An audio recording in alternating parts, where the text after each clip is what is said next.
You're listening to WZYE 95.9 FM. You are listening to WZYE 95.9 FM. The most influential name in Caribbean radio in the tri-state area. Broadcasting from East Orange, New Jersey. The most influential name in Caribbean radio. WZYE 95.9 FM.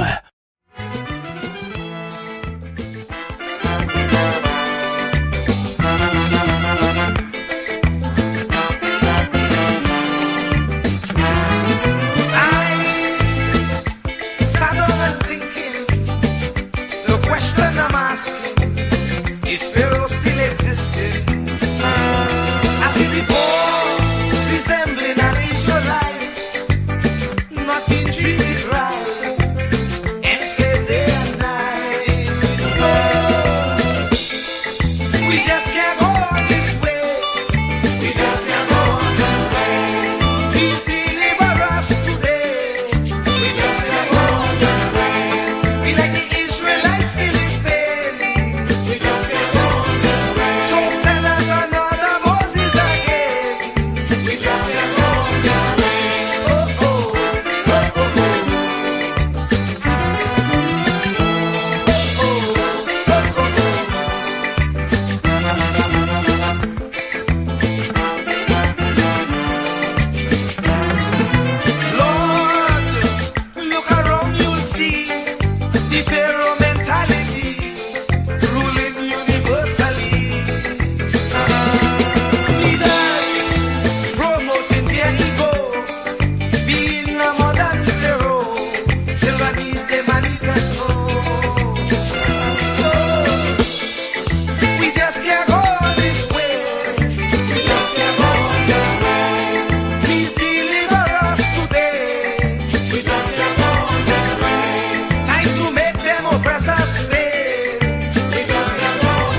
Night and day, for next to nothing pay, so they can't see the way. We don't enjoy equal facility, like Pharaoh and company, brainwashing we say we free. We just can't go on this way. We just can't go on this way. Please deliver us today. We just can't go.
With so much life, just come on this way.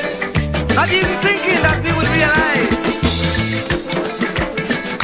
And if we criticize, we could be ostracized. We don't know who to trust. That's why I say, Lord, please listen to this prayer that comes from before. Please send us another Moses again. Oh, we just can't go on this way. Please deliver us today. Time to make them oppress us pay. So the children could see their way. Make them get on their knees and pray. Then I'll be up to judgment day. Oh, just can't make it this way. Please deliver us today. Be like the Israelites did. Please send us another Moses again. Lord, we just can't make it this way. Yes, deliver us today. Oh, we just can't go on this way. No, we just can't make it this way. Please listen to what I say. Yes, hurry up with judgment day. We just can't make it this way. No, we just can't make it this way. Must we get old and gray? And the children can't see their way. Oh, we just can't make it this way. Oh, we just can't make it this way. We like the Israelites didn't they? Please send us another Jesus again. Oh, oh, oh, oh, oh, oh. Oh, oh, oh, oh, oh, oh. Oh, oh, oh, oh, oh,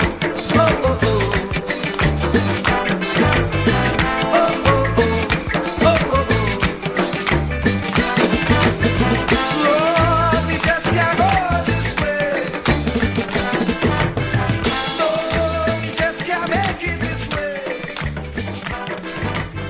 No, no, no, no, we just can't go this way.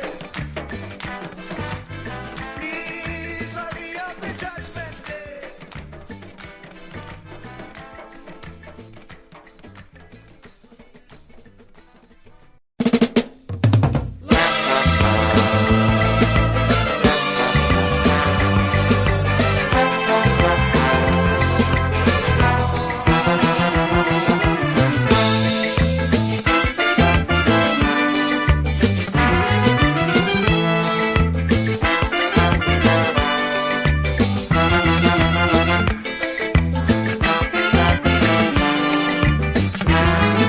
I sat down and thinking, the question I'm asking, is Pharaoh still existing? As he before, resembling an Israelite, not being treated right, enslaved day and night. Lord, we just can't go on this way. We just can't go on this way. Please deliver us today. We just can't go on this way. We like the Israelites feeling pain. We just can't go on this way. So send us another Moses again. We just can't go on this way. Hide me under the shadow of thy wing, O Lord, my Savior. It's so hard to deal with personal struggle. So sad when you feel alone in your trouble. It's real hard when you want to talk to a brother. It's so bad because of how some look at you after.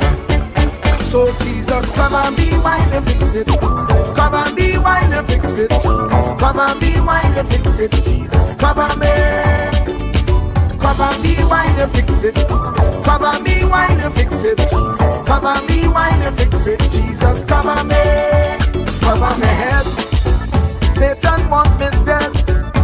Cover my back from human attack. So Jesus, cover me while you fix it. Cover me while you fix it, Jesus. Cover me while you fix it, Jesus. Cover me.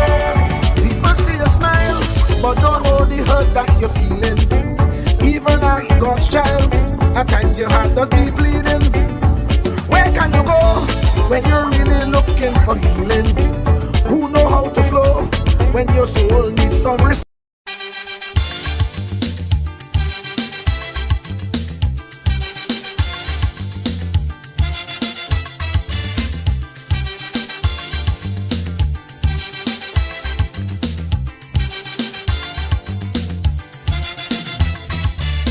You get up one morning, your elders have something, you don't know how they get it, but you want to use it. But if you ask them old people to get the things what they went through, ask them this any day, and your parents sure to say, black man have to keep on jamming, for black man to get a little something. Make up your mind, brother, that you're able to get a pulley and jam with the devil. Why? Black man have to keep on jamming, for black man to get a little something. Make up your mind, brother, that you're ready to swim offshore and hold your boat steady. Black man have to keep on jamming, for black man to get a little something. So when you're here, you get a little something. With a dragon eye, you keep watching, because I don't tell you already. Black man do get nothing easy.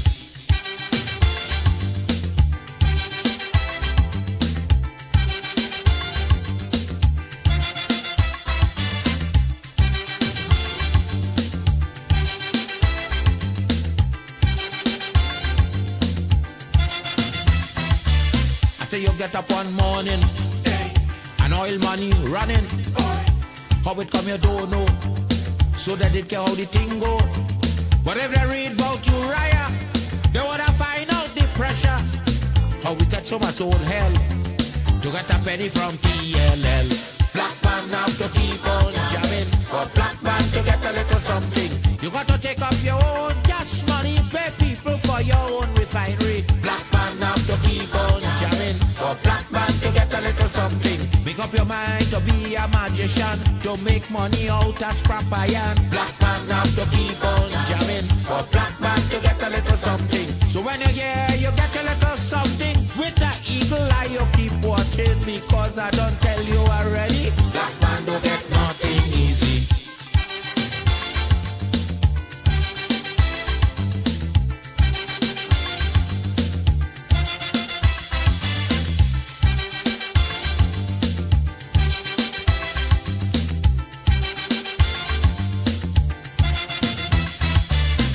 We got up one morning, independence happening, getting the thing come easy. Now they're taking liberty, but if they know about petition, we are to send to England for some woman to tell we in this colony free. Black man have to keep on jabbing, for black man to get a little something. You got to go to conference in England to get independence in your own land. Black man have to keep on jamming, for black man to get a little something. People hold you, humiliate you, turn on and sell you, and then they free you. Black man have to keep on jamming, for black man to get a little something. So when you're here, you get a little something. With that dragon eye, you keep watching, because I don't tell you already. Black man don't get nothing easy.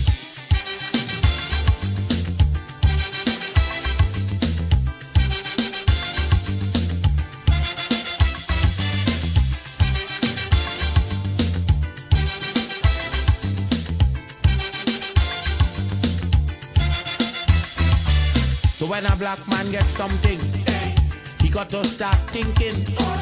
You get it there easy. You got to practice economy. From getting licked from the slave master to become the landowner. Brother, it's a terrible journey, packed with plenty brutality. Black man have to keep on jamming, for black man to get a little something. You got to rise up, you got to stand up, because Make up your mind, you will always stay on top. Black man have to keep on jamming. For black man to get a little something, you got to go to conference in England to get independence in your own land. Black man have to keep on jamming. For black man to get a little something, you got to take up your own cash money, pay people for your own refinery. Black man have to keep on jamming. For black man to get a little something, make up your mind to be a magician, to make money out of scrap iron. Black man have to keep on jamming.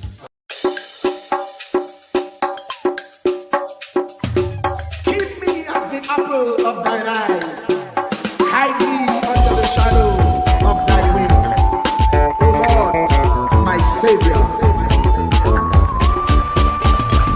It's so hard to deal with personal struggle. So sad when you feel alone in your trouble. It's real hard when you want to talk to a brother. It's so bad because of how some look at you after. So Jesus, come and be while you fix it. Come and be while you fix it. Come and be while you fix it. Jesus, come and be. Come and be while you fix it. Come and be while you fix it. Come and be while you fix it. Jesus, come and be. Cover my head. Satan want me dead. Cover my back from human attack. So Jesus, come and be while you fix it. Come and be while you fix it. Jesus, come and be while you fix it. Jesus, come and be. People see you smile, but don't know the hurt that you're feeling. Even as God's child, at times your heart does be bleeding. Where can you go when you're really looking for healing? Who know how to flow when your soul needs some restoring? So Jesus, come and be while you fix it. Come and be while you fix it. Come and be while you fix it. Jesus, come and be. Come and be while you fix it. Come and be while you fix it. Come and be while you fix it. Jesus, come and be. Cover me home from evils unknown. Cover my feet so I'll never retreat. Oh Lord, come and be while you fix it. Come and be while you fix it. Come and be while you fix it. Jesus, come and be.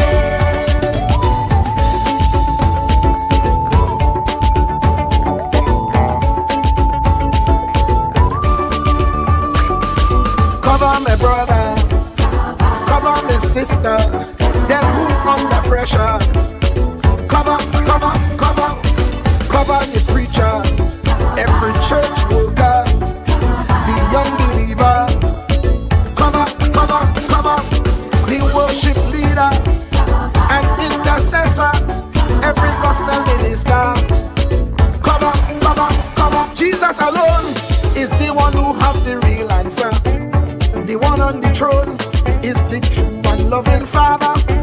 He will hold your hand and keep you from going under. He will make you stand and let you know he's a fixer. Come and be while you fix it. Come and be while you fix it. Jesus, come and be while you fix it. Jesus, come and be. Come and be while you fix it. Come and be while you fix it. Come and be while you fix it. Jesus, come and be. Cover my mind. You know the struggle sometimes. Cover my mouth, that the wrong thing wouldn't come out. Oh Lord, cover me while you fix it. Cover me while you fix it. Cover me while you fix it. Jesus, cover me. Cover the Christian in the midst of aggression with the power of your right hand. Jesus, cover them helpless children. Jesus, defend them. Send help from heaven. Jesus, cover all them radio stations that blessing the nation. Grant divine protection. Jesus, cover me.